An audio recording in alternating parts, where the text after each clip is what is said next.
So students, हमने जो macro economics का सेकंड चैप्टर है, basic concepts of macro economics, उसमें हमने थोड़ा कवर कर लिया था कुछ टॉपिक, जैसे डोमेस्टिक टेरिटरी क्या होती है, इनकम क्या होती है, और गुड्स क्या होते हैं, है ना। गुड्स के हमने टाइप्स भी देख लिए थे। यहाँ पे मैंने आपको एग्जाम्पल भी बता दिया था, ठीक है। यहाँ पे कौन सा फर्दर प्रोडक्शन की बात की जा रही है, तो ये मैंने फर्स्ट पार्ट में ये बता दिया था। अब है नॉर्मल रेसिडेंट। तो आज हम स्टार्ट करेंगे नॉर्मल रेसिडेंट के टॉपिक से। नॉर्मल रेसिडेंट का मतलब क्या होता है? Individual who resides in the country and who centre of economic interest, economic interest यानी इनकम, प्रोडक्शन, कंजप्शन और expenditure also lies in that country. मतलब सिंपली ये है कि जो इंडिविजुअल, जो व्यक्ति, ठीक है, जो कंट्री में रह रहा है, हमारी कंट्री में रह रहा है, लेकिन उसका जो इकोनॉमिक इंटरेस्ट है, इकोनॉमिक इंटरेस्ट यानी वो हमारे ही कंट्री में कमा रहा है, हमारी ही कंट्री में प्रोड्यूस कर रहा है, हमारी ही कंट्री में कंज्यूम भी कर रहा है और हमारी ही कंट्री में एक्सपेंडिचर कर रहा है, यानी सारी चीज़ें वो हमारी कंट्री में ही कर रहा है, उसे हम नॉर्मल रेसिडेंट कहेंगे, ठीक है। अब ये नॉर्मल रेसिडेंट में ऐसा नहीं है कि सिर्फ इंडिविजुअल ही आए, इंडिविजुअल यानी एक व्यक्ति ही आए, इंस्टीट्यूशन भी हो सकता है जिसमें बहुत सारे लोग काम कर रहे हैं। वो इंस्टीट्यूशन अगर हमारे यहाँ इनके ही रिसोर्सेज यूज़ करके इनकम जनरेट कर रहा है, प्रोडक्शन कर रहा है, कंजप्शन कर रहा है, एक्सपेंडिचर कर रहा है, तो वो इंस्टीट्यूशन भी नॉर्मल रेसिडेंट में कंसिडर किया जाएगा, ठीक है। अब इसमें कौन कौन इंक्लूड नहीं होते हैं, तो पहले हैं फॉरेन टूरिस्ट। अब कोई बाहर से आया है, इसमें एक चीज़ और कि एक साल तो एटलीस्ट शायद अभी आगे मैं आपको बताऊंगी, कम से कम एक साल तो वो यहीं पे इस तरह का अगर काम कर रहा है तो वो नॉर्मल रेसिडेंट में ही आएगा, ठीक है। अब पहले ये देखते हैं, वो बात की चीज़ है कि नॉट इंक्लूड कौन नहीं होते हैं, कौन इंक्लूड नहीं होते हैं इसमें। तो पहला है फॉरेन टूरिस्ट, ठीक। तो जो कोई मान लो अब कहीं से आया है, कोई टूरिस्ट है, कोई विदेशी जो यात्री है, वो हमारे यहाँ सिर्फ घूमने के पर्पज़ से आया है, तो वो हमारा नॉर्मल रेसिडेंट हमारी कंट्री का नहीं कहलाया जाएगा, ठीक है। फिर है फॉरेन स्टाफ, जो एम्बेसीज होती हैं। तो मैंने आपको बताया था डोमेस्टिक टेरिटरी में जो एम्बेसीज होती हैं, कि मान लो अमेरिका की अगर एम्बेसी है, वो हमारे इंडिया में है, तो वहाँ जो हमारी कंट्री में हालांकि एग्जिस्ट तो कर रही है, लेकिन वो हमारी टेरिटरी में नहीं आएगी, वो अमेरिका की टेरिटरी में आएगी। तो सेम चीज़ है। तो जो वहाँ का फॉरेन स्टाफ है, जो वहाँ के मेंबर्स हैं, उसका स्टाफ जो है एम्बेसीज का, वो भी किस में कंसिडर नहीं किया जाएगा? एज अ नॉर्मल रेसिडेंट, ठीक है। और जो पूरे एम्बेसी है वो डोमेस्टिक टेरिटरी में कंसिडर नहीं की जाएगी।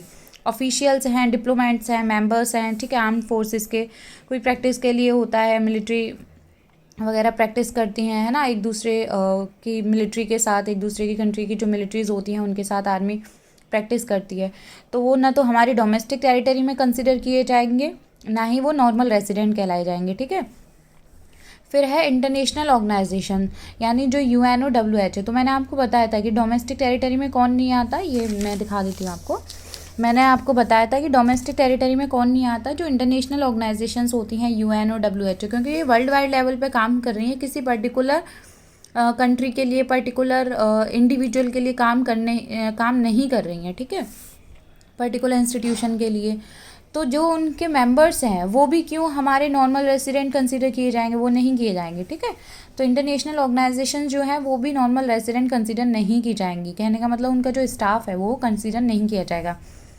Employees of the international organization, same चीज़ है ना, तो इंटरनेशनल ऑर्गेनाइजेशन कंसिडर की जाएगी, क्योंकि हमने वो क्या बोला है, कोई भी इंस्टीट्यूट। तो यहाँ पे तो एज ए इंस्टीट्यूट की बात की जा रही है, UNOWH, लेकिन यहाँ पे जो एम्प्लॉयज़ हैं इंटरनेशनल ऑर्गेनाइजेशन के, वो कंसिडर नहीं किए जाएंगे नॉर्मल रेसिडेंट। दोनों ही बातों को यहाँ पे ऐड किया गया है। If employees are working for more than 1 year and has economic interest will be considered as normal resident. हाँ, अगर उनका कोई जो एम्प्लॉय है, ठीक है, वो अगर 1 साल से यहीं पे काम कर रहा है, लेकिन उसका इकोनॉमिक इंटरेस्ट का होना बहुत ज़रूरी है। अगर वो यहीं उसका इकोनॉमिक इंटरेस्ट है, प्रोडक्शन, कंजप्शन, एक्सपेंडिचर, इनकम, सारी चीज़ें यहीं हैं, तो वो नॉर्मल रेसिडेंट कंसीडर किया जाएगा, ठीक है। अगर कोई भी एम्प्लॉय यहाँ पे है, कोई भी एम्प्लॉय, ठीक है, वो अगर 1 साल से ज़्यादा काम करता है इकोनॉमिक इंटरेस्ट के साथ, तो वो नॉर्मल रेसिडेंट कंसिडर किया जाएगा, ठीक है। अब जब आप ग्रेजुएशन में आएंगे तब वहाँ पे एक इनकम टैक्स का आपको पूरा एक सब्जेक्ट होता है इनकम टैक्स, उसमें और ज़्यादा स्पेसिफिक हो जाते हैं। यहाँ पे लेकिन मोटे तौर पे दे रखा है कि 1 साल से ज़्यादा अगर कोई इकोनॉमिक इंटरेस्ट के साथ काम करता है कोई भी एम्प्लॉय, तो वो नॉर्मल रेजिडेंट कंसिडर किया जाएगा, ठीक है।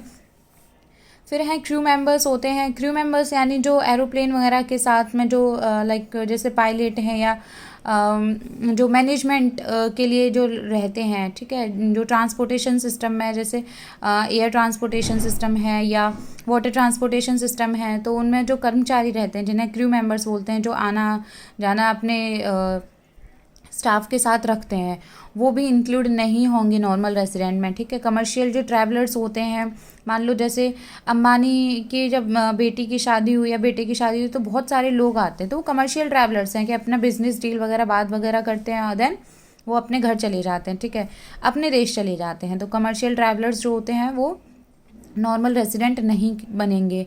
सीजनल जो वर्कर हैं, ठीक है, अब मान लो जैसे हमारे यहाँ जैसे मान लो ठंडों में हो सकता है कि कोई बाहर के लोग जो हैं, जैसे अगर हम विद इन उसमें बात करें अपनी कंट्री में, तो जैसे गर्मियों के टाइम में क्या होता है कि जहाँ पे गर्मियों के टाइम पे क्या होता है कि बहुत सारे सीजनल जो एक तरह से खेती बाड़ी होती है, ठीक है, वो अलग होती है और जो ठंडों की खेती बाड़ी होती है वो अलग होती है, ठीक है। लेकिन अब मान लो कोई सिर्फ जो वैसे ही सीजनल फूड प्रोड्यूस कर रहा है जो ठंडों में होते हैं, ठीक है, वो अब कहीं, लेकिन यहाँ भारत में गर्मी पड़ रही है तो उसको जाना कहीं और है, तो क्योंकि उसको भाई अपना प्रोडक्शन करना है, तो वो सिर्फ क्या करने के लिए गया है, अपने सिर्फ सीजनल मतलब एक मौसम है जो उसको चाहिए अपनी फसल वगैरह करने का, उस इसके लिए वो कहीं गया है रहने के लिए, तो वो नॉर्मल रेसिडेंट कंसिडर नहीं कर लिया जाएगा, ठीक है। या हमारे इंडिया में ही कोई पर्सन है वो आ रहा है कि मतलब वहाँ पे बहुत ज़्यादा ठंड है तो यहाँ पे वो प्रोडक्शन वगैरह कर रहे हैं, ठीक है, तो यहाँ पे प्रोडक्शन कर रहे हैं तो वो एक सीजनल के वर्कर के तौर पे हैं, ठीक है, तो वो फिर चले जाएंगे, तो वो नॉर्मल रेसिडेंट कंसीडर नहीं किए जाएंगे, ठीक है। आई होप आप लोग को समझ में आ गया होगा।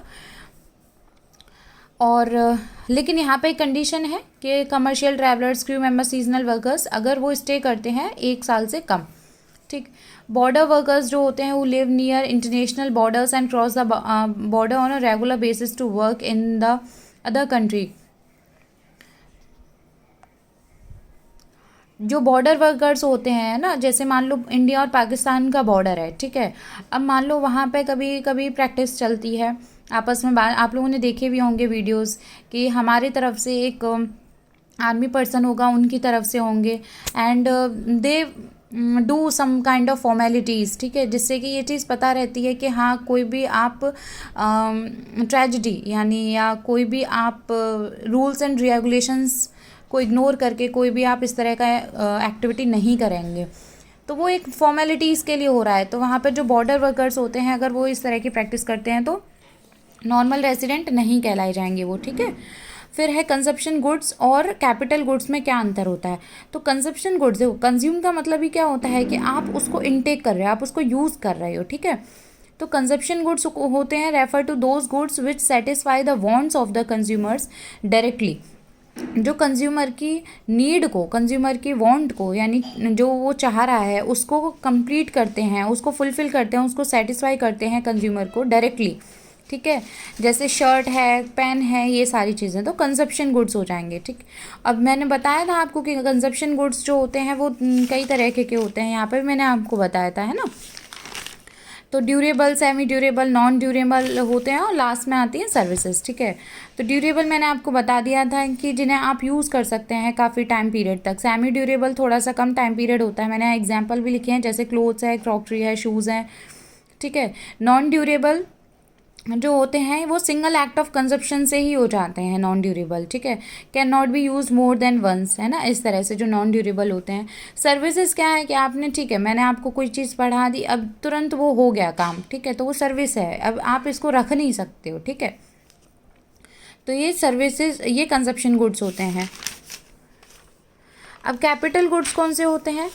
अब ये फाइनल गुड्स होते हैं, are those final goods which help in production of other goods and services. देखो यहाँ पे भी देखो, मैंने इसीलिए आपको बताया था कि जो फाइनल गुड्स होते हैं वो अगर कोई और प्रोडक्शन कर रहे हैं किसी गुड्स का या सर्विसेज का तो उन्हें कैपिटल गुड्स कहेंगे, ठीक है। लेकिन आपको अगर याद हो तो हमने ये पढ़ा था कि जो इंटरमीडिएट गुड्स होते थे उनका भी एक क्या कैरेक्टर था कि आप फर्दर प्रोडक्शन कर रहे हैं, और यहाँ पे क्या बोला है कि फाइनल गुड्स में भी, कैपिटल गुड्स में आप फर्दर प्रोडक्शन कर रहे हैं। तो अब यहाँ पे कौन सा है, इसमें कौन सा फर्दर प्रोडक्शन हो रहा है, कौन सा इसमें हो रहा है। तो यहाँ पे मैंने आपको यही बताया था कि जो मशीन है, मशीन से मैंने कोई खिलौना बनाया है तो ये कैपिटल गुड्स में आएगा। यहाँ पे ये वाला फर्दर प्रोडक्शन है, ठीक है। मशीन से, यहाँ पे आप लिख सकते हो कि मशीन से क्या बन रहा है, टॉय बन रहा है, ठीक है।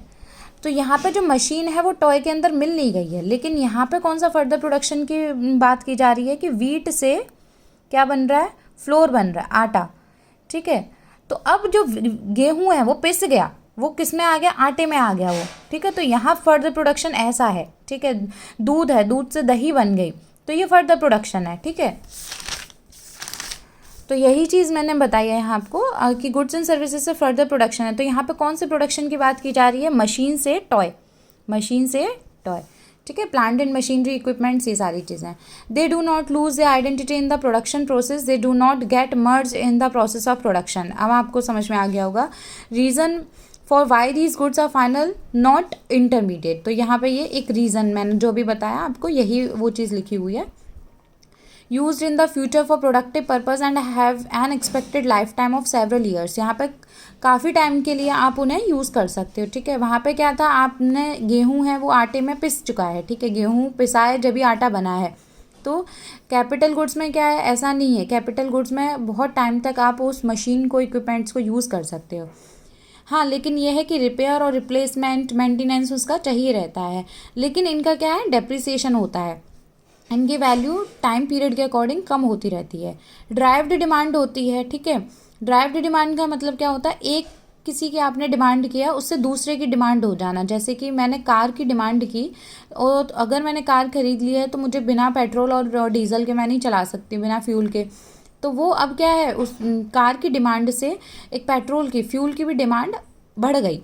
तो ड्राइव्ड डिमांड भी होती है। No demand of coffee tends to no demand of coffee machine. अगर कॉफ़ी की ही डिमांड ख़त्म हो जाएगी तो कॉफ़ी मशीन की भी डिमांड ख़त्म हो जाएगी ना। तो ये इनको बोलते हैं ड्राइव्ड डिमांड। तो ये कैपिटल गुड्स का ही एक फीचर होता है, ठीक है। अब आपकी बुक में ये कंजप्शन और कैपिटल गुड्स का डिफरेंस दे रखा है, आप लोग उस चीज़ को रेफ़र कर सकते हो, ठीक है। फिर है इन्वेस्टमेंट और कैपिटल फॉर्मेशन क्या होता है।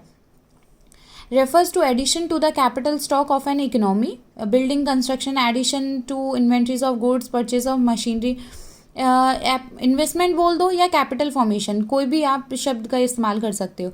इसका मतलब क्या है कि जब आपकी जो भी कैपिटल है, ठीक है, जो भी आपकी अर्निंग है या जो भी मैं वेल्थ की बात करूँ, उसमें एडिशन हो रहा है, वैल्यू जो है वो और ज़्यादा ऐड हो रही है, ठीक है। जैसे कि आपने बिल्डिंग कंस्ट्रक्शन करवा दिया, ठीक है। जैसे मान लो रेंट पे आपने रियल एस्टेट का अगर आप बिज़नेस करते हैं तो आप बिल्डिंग्स वगैरह बनवा रहे हैं, आप लोगों को वहाँ पे फ्लैट वगैरह ख़रीदने के लिए बोल रहे हैं। तो उससे क्या होगा, इन्वेस्टमेंट जो आपने पहले कर रखा था, अब उसमें कुछ और ज़्यादा इन्वेस्टमेंट जो है वो ऐड हो रहा होगा। लोग आपको पे करेंगे रेवेन्यू, या फ्लैट जो है वो ख़रीदेंगे, कोई रेंट पे लेगा, तो अब आपकी वैल्यू में और ज़्यादा एडिशन हो रहा है, ठीक है। या मशीन आप परचेज़ कर रहे हो और फर्दर प्रोडक्शन के लिए, तो वो क्या है, कैपिटल फॉर्मेशन बोल दो या इन्वेस्टमेंट बोल दो। लेकिन इसमें जो इन्वेस्टमेंट होता है ना, वो दो फॉर्म्स में होता है डिवाइड। एक तो ग्रॉस इन्वेस्टमेंट होता है, एक नेट इन्वेस्टमेंट होता है। ग्रॉस इन्वेस्टमेंट का मतलब क्या होता है कि नेट प्लस डेप्रीसिएशन, और नेट इन्वेस्ट का मतलब क्या होता है, ग्रॉस माइनस डेप्रीसिएशन। देखो, मेरे पास जो मशीन थी, ठीक है, जब मैंने उसकी पूरी, मतलब मान लो मशीन मैंने कोई ख़रीदी, जैसे मशीन नहीं लेती हूँ मैं, कार लेती हूँ, ठीक है। कार में भी जब आप कोई बहुत बड़ी प्रॉपर्टी ख़रीदते हैं तो उसको हम इन्वेस्टमेंट बोलते हैं। आप ऐसे नहीं कि अगर आप सब्ज़ी लेने के लिए गए तो उसको आप इन्वेस्टमेंट बोलेंगे, नहीं। घर खरीद रहे हैं आप, कोई बड़ी प्रॉपर्टी खरीद रहे हैं, कोई असेट खरीद रहे हैं, उसको आप इन्वेस्टमेंट बोलते हैं, ठीक है।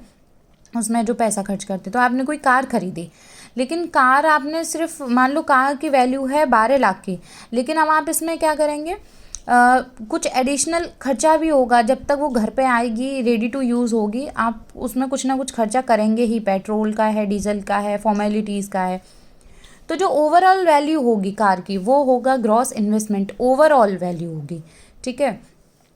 तो इसमें क्या है, अभी क्या है, डेप्रीसिएशन नहीं लगा है, अभी आपकी कार कैसी है, नई है, लेकिन धीरे धीरे क्या होगा, ये 1 महीने बाद ही इसकी वैल्यू क्या हो जाएगी, कम। इवन मैं कहूँगी आप सेकंड डे ही अगर इस कार को बेचेंगे ना, आप कितना भी कह लेंगे कि मैंने 12 लाख की या 14 लाख की खरीदी थी, लेकिन अब मुझे बेचनी पड़ रही है, कल ही खरीदी है, तो ज़्यादा फिर भी आपको कोई 14 लाख नहीं देगा, ठीक है। तुरंत हो सकता है कि नहीं हम 12 में खरीदेंगे, 13 में खरीदें, तो ये वैल्यू डिप्रिशिएट हो जाती है। तो जब आप नेट वाली वैल्यू में, ये क्या थी, नेट वैल्यू थी 12 लाख, क्योंकि प्लस इसमें आपने 2 लाख का वैसे ऊपर का खर्चा किया था। तो जब आप नेट वैल्यू में डेप्रीसिएशन भी ऐड करके रखते हैं तो वो क्या हो जाती है, हमारी ग्रॉस वैल्यू, ठीक है। ओवरऑल वैल्यू ग्रॉस वैल्यू कहलाती है। और जब आप डेप्रीसिएशन माइनस कर देते हैं तो वो आपका नेट इन्वेस्टमेंट कहलाता है, नेट वैल्यू कहलाती है, ठीक है। तो वो ग्रॉस वैल्यू है, ओवरऑल कितना खर्चा है। जब आप डेप माइनस करते हैं तो वो नेट हो जाता है, नेट में जब आप डेप्रीसिएशन प्लस कर देते हैं तो ग्रॉस हो जाता है। डेप्रीसिएशन क्या होता है ये भी मैंने यहाँ पे मेंशन कर दिया है कि जब फिक्स्ड एसेट की वैल्यू में गिरावट आती है, नॉर्मल वियर एंड टीयर यानी रखा हुआ है कई टाइम से, रिपेयर या मेंटेनेंस हुआ है, कार की है आपकी, ठीक है, या बहुत टाइम हो गया, 1 महीना हो गया, 1 साल हो गया, अगर आपने 1 साल पहले कोई कार खरीदी थी मान लो 12 लाख की, तो आज उसकी जो वैल्यू है वो 10, 9, 8 ऐसे हो सकती है। तो जो टाइम की वजह से जो चेंज होता है वैल्यू में, उसी को हम डेप्रिसिएशन बोलते हैं, ठीक है। और एक होता है एक्सपेक्टेड ऑब्सोलेंस। ऑब्सोलेंस का मतलब क्या होता है कि जो टेक्नोलॉजी में चेंज होता है, कि जैसे कि वन प्लस जो कंपनी है फ़ोन्स वगैरह बनाती है, तो वो टेक्नोलॉजी चेंज करती रहती है। मतलब आज उसने कोई मॉडल निकाला है तो अगले बार वो कोई और मॉडल निकालेगी, ठीक है। तो उसकी वजह से उसकी वैल्यू कम हो जाएगी, ज़्यादा हो जाएगी, ठीक है, ऐसे करके। यानी आपके पास मान लो कोई पुराना मॉडल है वन प्लस का, ठीक है, तो आपके जो पुराने मॉडल है तो उसमें पुरानी टेक्नोलॉजी का यूज़ हुआ होगा, तो इसीलिए उसकी वैल्यू कम होगी आज के टाइम पे, क्योंकि भाई ऑलरेडी वो कोई और एडवांस टेक्नोलॉजी के साथ कोई नया मॉडल निकाल चुकी है, तो उसकी वैल्यू हाई होगी। लेकिन आपके पास जो पुराना मॉडल है उसकी वैल्यू कम क्यों हो जाएगी, क्योंकि वो पुरानी टेक्नोलॉजी उसमें यूज़ हुई है। तो टेक्नोलॉजी भी एक रीज़न होता है डेप्रिसिएशन का।